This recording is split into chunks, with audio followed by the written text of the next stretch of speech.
How are you feeling today?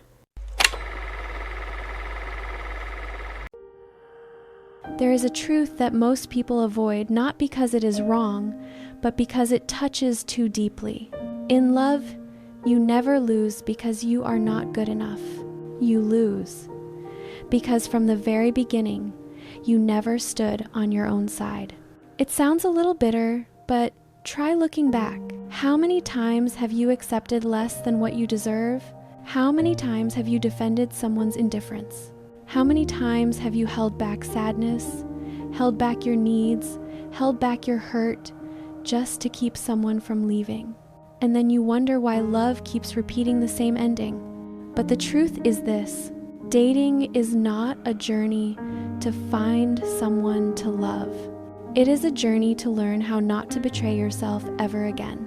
Because if deep down you still believe you must try harder than others to be loved, if you still interpret someone's silence as, "I'm asking for too much," if you still treat disrespect as, "They probably didn't mean it," then no matter how many dates you go on, you will still end up with the same wound. It is not that you are lacking. It is not that you are hard to love. It is not fate mocking you. It is simply that all this time, you have chosen others before choosing yourself. And all it takes is to change one thing, one single thing, putting yourself in the first position, and the entire path of love will change direction. Love does not begin with a meeting. It begins the moment you look in the mirror and say, "This time, I will stand on my own side. No matter what anyone else does." There is something very strange about the journey of loving. Even though we talk so much about the right person, fate, compatibility, most of the wounds do not come from the other person, but from how we treat ourselves. Many people step into dating hoping to find someone who sees their worth, but they do not realize that. If you want someone to see you, you must see yourself first. Dating is not an outward search. It is an inward return back to the person in the mirror. Because if, deep inside, you still carry a crack called not worthy, then anyone who comes close will enter through that crack. Someone indifferent, you will tolerate. Someone cold, you will endure. Someone vague, you will interpret for them. Someone careless, you will blame yourself. Not because you love the wrong person, but because you forgot to love the right person first. Yourself. When you are not on your own side, your mind will keep justifying things that should have been warnings. You will mistake tiny crumbs for love. Mistake delay for, "They're just busy."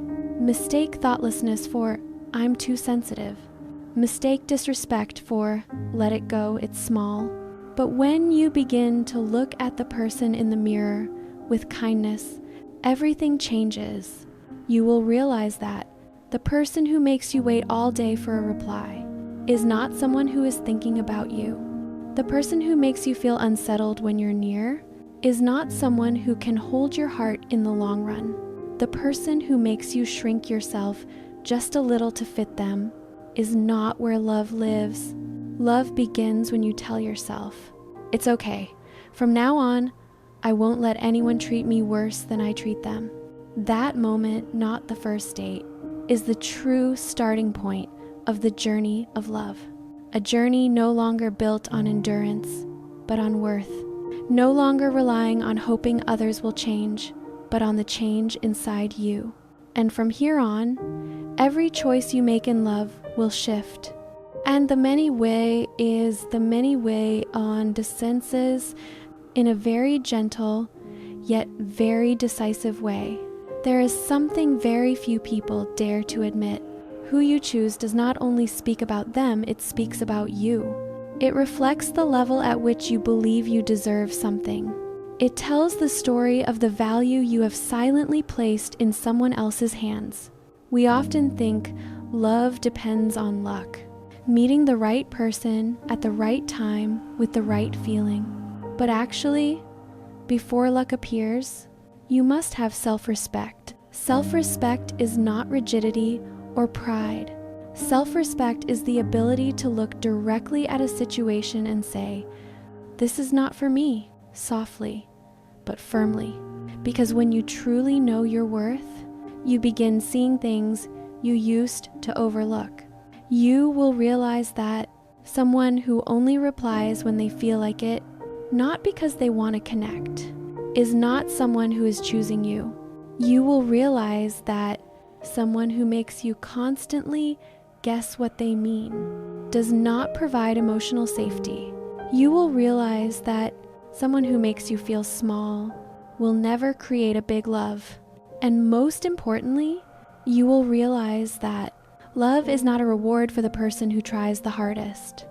Love belongs to the person who knows they deserve to be loved with kindness. Self-respect is like light. When you have it, you see everything clearly. You see what is genuine and what is half-hearted. What is care and what is manipulation? What is true connection and what is just your own sense of lack pushing you toward the wrong person? Self-respect gives you a new pair of eyes to distinguish between someone who excites you and someone who brings you peace, between someone who is right on paper and someone who is right for your heart, between sweet words at the beginning and how they treat you on your most tired day. And then, when you stand firmly on this foundation, a simple yet powerful truth appears. You do not need to try to be loved. You only need to choose the right person, and that begins with choosing yourself. That is the quiet power of self-respect, a power that is not loud, not showy, but can change the entire trajectory of your life in love. When a quiet form of self-respect begins to appear within you, a small light, but enough to clarify everything around you, you will realize that love rarely collapses because of one big event. It usually cracks from very small details, so small you once overlooked them, but they contain the whole truth. You have certainly had moments like that. A message left unread, a promise slipping into silence, a feeling you shared answered with, "You're overthinking. Don't be so sensitive." In the past, you let it go. You comforted yourself. They're busy. They're careless. I might be too much. But when self-respect inside you grows, you look at these moments with different eyes. You understand that small is not small.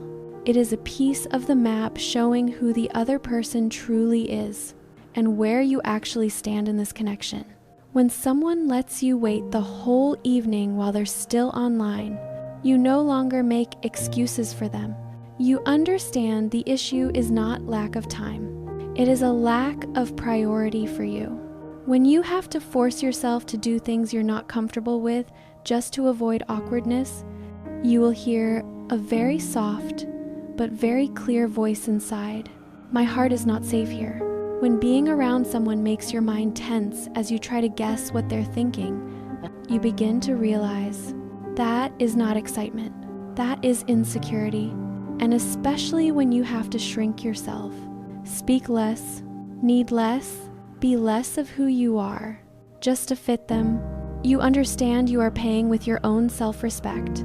The important thing lies here. Someone who makes you feel not enough does so not because you lack anything. They make you feel that way because they are not someone who can see your real worth. And there is another signal, very subtle but powerful. That is the unexplained exhaustion. Tired of waiting, tired of guessing, tired when your heart sinks after sending a message, tired because you have to strain yourself to connect. If from the beginning you are already tired, that is not love approaching. That is your heart trying to warn you. And when you respect yourself, you do not need to argue or analyze further. You simply step out of that connection without bitterness, without resentment, just a very gentle, very peaceful leaving. Because walking away from a place that hurts you is always the bravest form of self-love. What hurts many people most in love is not the breakup, not the rejection. but the feeling of, I won't find anyone better. The belief that opportunities for love appear only a few times in life, and if you miss them, they are gone forever. But that has never been true. When you begin looking with clearer eyes, you will see a very gentle truth. Love is never a scarce resource. Only your belief is scarce. This world is vast beyond imagination. It's two of the Becht and Dan Boss. So many people are living, changing, and growing, and gradually becoming someone capable of loving another person with sincerity. And so are you. Each day you move through life with more experience, more understanding, more self-respect. That does not lessen your chances for love.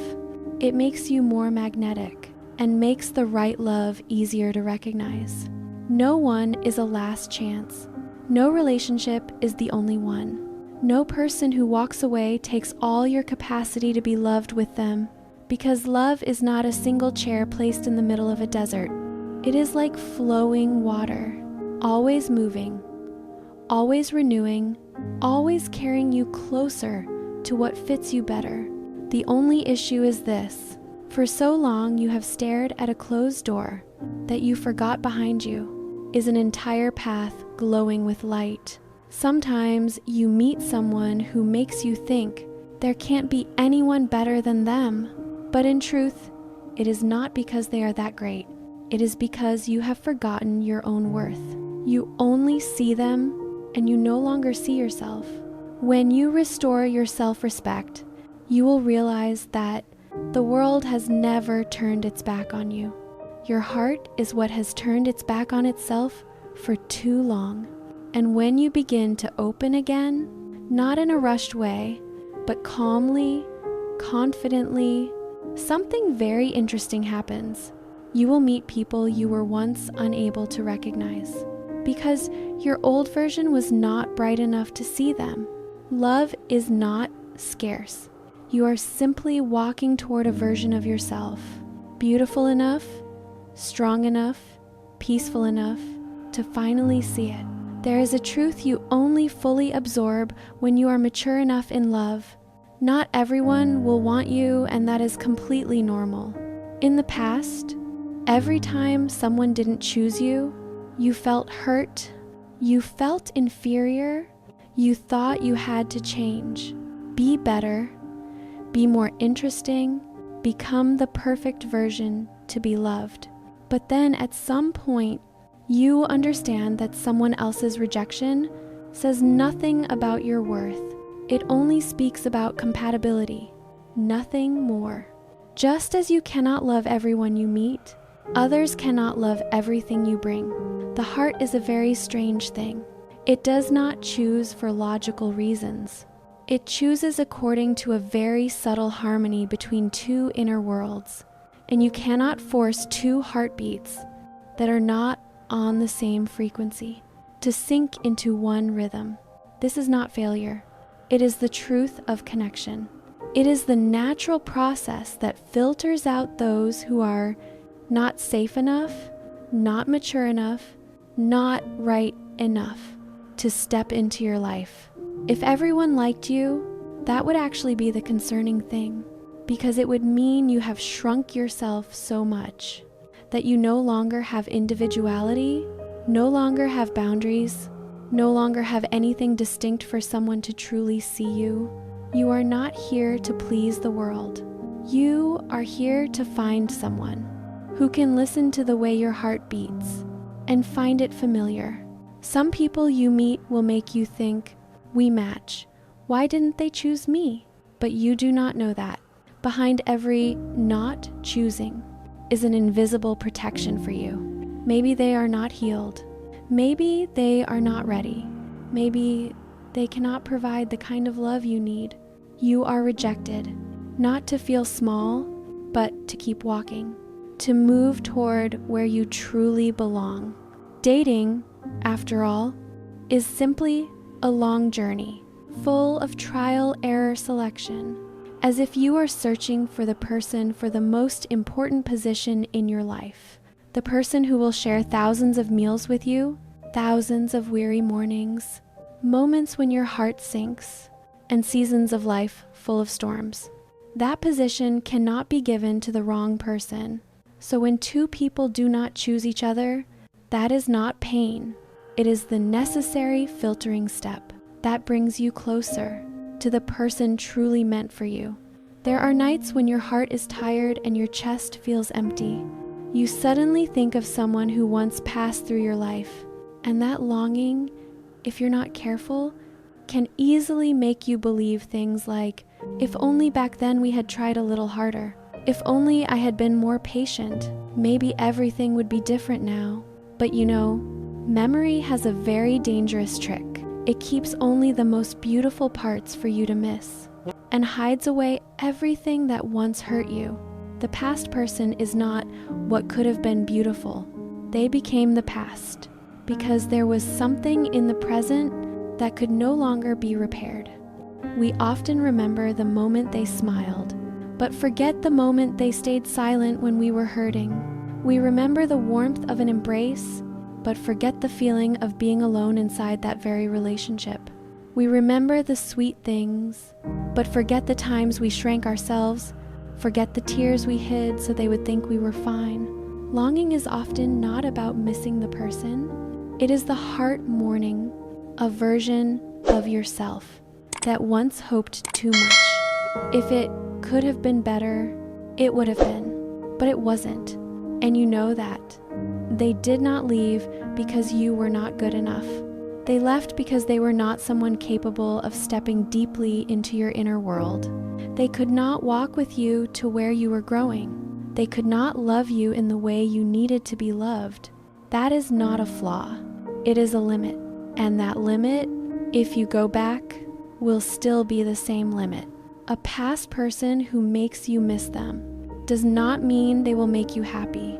There are people whose return only reminds you why you once let go. Let the past stay where it belongs. Do not walk back toward a door that once hurt you just because today you feel lonely. Do not go searching for answers in a place your own heart once wanted to escape. You do not need a past person to complete yourself. You only need yourself. The version now, the version learning to heal, to become more perceptive, more capable. When you gently set down the memories, you lose nothing. You are simply making space for something more deserving to step in. As your dating journey becomes a little longer, you will realize something very sad. The people who hurt you the deepest are not always the cruel ones. Sometimes they are the ones who look very kind on the surface. They don't yell. They're not rude. They don't say things that would hurt you. On the contrary, they are polite, gentle, sweet, and attentive. But there is just one problem. They are not honest with their own emotions. And because of that, they cannot be honest with you. Let me speak about them in the gentlest way, because you may have once loved someone like this. They always smile, but something behind that smile feels off. They never say directly that they don't want to move forward, but they also never give you any clear commitment. They treat you well, just enough for you to hope, but always lacking just a little so you remain insecure. You know they don't want to hurt you, and precisely because of that, they become dangerous. Because they don't dare to tell the truth, don't dare to leave, don't dare to be firm, don't dare to take responsibility for their own feelings. They exist suspended between vagueness and politeness, between little and just enough, between good intentions and avoidance. And in that ambiguity, your heart begins to wear down little by little. The sad thing is, many people are not bad.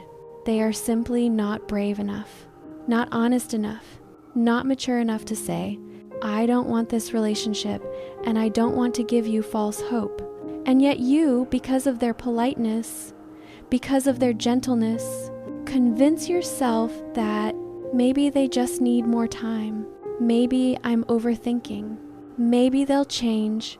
But the truth is this: someone not wanting to make you sad does not mean they want to stay, and their ambiguity may hurt you more than all the harshness you were afraid of. There will also be people who look fine, sweet, lovable, gentle, but their minds are actually in deep chaos, their fears deeper than you know, their wounds larger than what they show. They are not bad. They are simply hurting in their own way. But if they have not healed themselves, they will unintentionally hurt you too.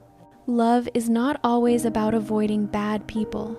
Sometimes you must avoid even the ones who are not wrong but not ready. An unripe heart, no matter how well-intentioned, can still be a dangerous place for a heart that already knows how to love deeply like yours. When you are clear-headed enough to see this, you will know when to hold on and when to let go. Not out of anger, but because you know your heart deserves a safer place. There is something very few people admit, but anyone who has experienced it knows well. The body bonds before the heart does. And because of that, physical intimacy, even just once, can create a bond stronger than you expect. A connection your mind has not understood, but your emotions have already chosen. You know exactly what I'm talking about.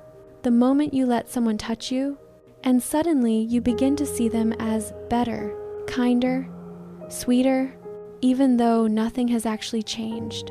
Only you have changed. You begin to expect. You begin to hope. You begin making space for them in your heart before you truly know who they are. Maybe you've gone through this before. You became intimate with someone, thinking it would bring you closer, but then you realized the relationship did not move forward. Only you moved deeper, into a feeling that should not have started so soon. Your body thinks closeness means safety, but sometimes it is only a biological reflex, not commitment, not love, not readiness. And here is something many people forget. Physical intimacy does not create love. It only makes it harder for you to walk away. Some people need only one intimate moment, and your heart becomes attached by an invisible thread while they remain completely unbound. You begin thinking about them more, waiting for their messages, worrying when they're silent. But you forget that it's not because the two of you have something truly special, but because your body has triggered chemicals that trick you into thinking this is a deep connection, when in reality, what you need is not rushing into intimacy, but slowing down enough to see them clearly, slow enough to see how they treat you when you have given them nothing, slow enough to see whether they truly want to know who you are, or they just enjoy the novelty, slow enough so your heart isn't fooled by your body. Physical intimacy is beautiful, truly beautiful, but it needs the right person and the right timing. If not, it becomes a soft shackle, gentle yet tightening, making it hard for you to walk away even when you know they are not for me. Give intimacy its proper place in the journey of love. It comes after you trust enough, not to make you try to trust. And when you understand this, you will keep your heart far more intact, not pulled around by early emotions, and not bound to people who are not truly attached. There is something very simple, yet extremely hard to accept. Feelings are only right when they come from both sides. That is all. But because we love deeply, love sincerely, we sometimes forget this most important principle. Have you ever tried to hold on to someone? Not with words, but with your endless patience. You wait for them to message, wait for them to be clear, wait for them to open up, wait for them to be mature enough to love you. But in return, there is nothing but ambiguity. The most painful part is not that they don't like you. The most painful part is that they don't like you enough to actively keep you, yet they don't want to let you go. They are there, just enough so you won't leave, but lacking just enough so the relationship never becomes real. In the past, you may have thought, if I'm a little more patient, they'll open up.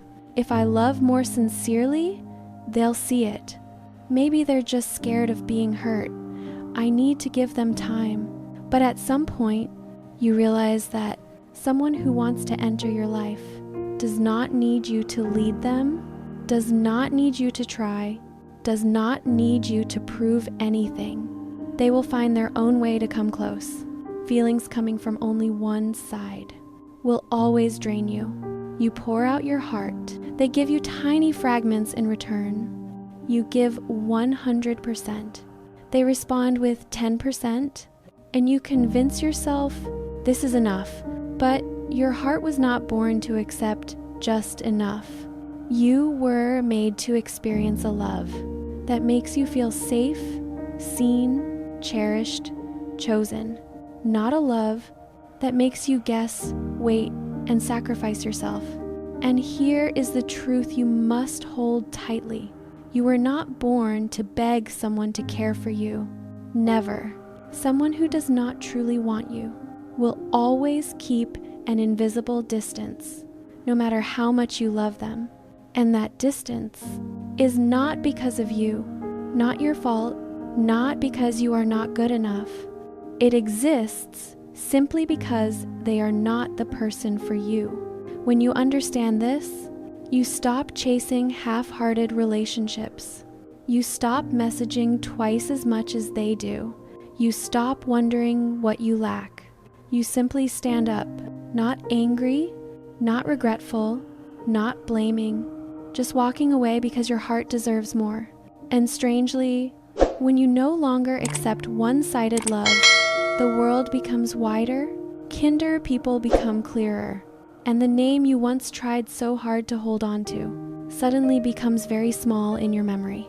You lose no one. You simply regain yourself. After all the trial, error, hope, and then disappointment, after dates that left you exhausted, after nights asking yourself what else is wrong with you, do you notice something? No matter how bad things get, the next morning you still wake up, still open your heart just a little, still believe that somewhere out there, there is someone meant for you. That tiny belief says everything. You are not hard to love. Your heart just hasn't found the right place to land. Many people mistakenly think repeated dating failures mean something is wrong with them, but the truth is much gentler. Love is a challenging search, a long journey through countless paths that lead nowhere, so that in the end, one single path is enough to make up for everything. We look at people who are married, people who have partners, and think they are luckier than us. But no one knows that each of them had to go through missed connections, rejections, nights doubting themselves before meeting their final person. Your love is also coming that way, slowly, quietly, not rushed, but surely. And when it comes, you will be surprised to see that every time you thought you were being left behind was actually life pulling you away from what was not meant for you. No one is ahead of you. No one has found it already while you haven't. No one has a more perfect life. Journeys simply differ in length. You lack nothing. You are not inferior to anyone. You do not need to change your essence to be loved. You only need to continue becoming the version that grows each day, the version that has self-respect, listens to your heart, walks away at the right time, and trusts what you deserve. Then one day, among the countless people who merely pass through your life, someone will come close and stay. No need for you to try. No need for you to prove anything. No need for you to shrink. They will see you clearly, fully, from the very first moment. And at that moment, you will understand every hurt before was not meant to break you, but to make you awake enough to recognize the right person. Dating has never been easy, but the difficulty of today does not say that you are unlovable. It only says that you are on the journey of finding the right person. And the right journey always requires more patience than we think. You are not going the wrong way. You are simply walking toward a love that, when it arrives, you will realize was worth every moment of waiting. And that's the content of this episode. If you feel a sense of resonance with these reflections, don't forget to follow the channel and stay tuned for the upcoming episodes. See you soon. Bye.